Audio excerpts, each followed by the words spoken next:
Hello, friend. Welcome to the Morning Minute. Let's get started together. Today's topic is ownership.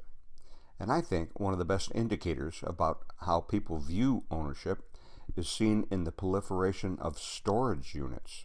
I mean, they're everywhere, with more going up all the time. It seems us humans work to accumulate more and more stuff until somehow we conclude that it's smart to pay someone else to keep it well out of sight and away from routine use. I have two things for you today about this.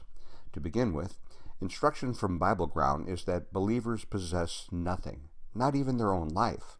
Paul asserts, "You are not your own, for you've been bought with a price." We're not created to own, but to be owned, to serve at the inclination and direction of the Master. As a consequence, our financial resources are not to be either hoarded nor squandered on our indulgences.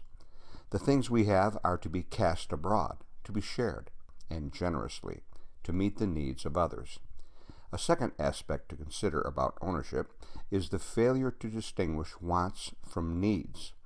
The engine of our modern society grinds away in a ceaseless effort to create want, to show you how having a certain item will brighten up your life, will make you different, will change your circumstance, will bring you comfort and lift your self-esteem.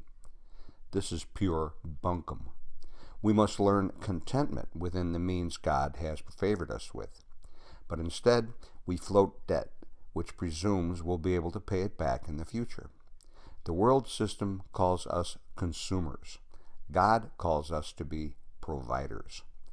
Paul writes to Timothy, "But those who want to get rich fall into temptation and a snare, and many foolish and harmful desires which plunge men into ruin and destruction." You see, maybe you would join me today in taking a moment, right now, to speak to the Lord about where your time and money goes.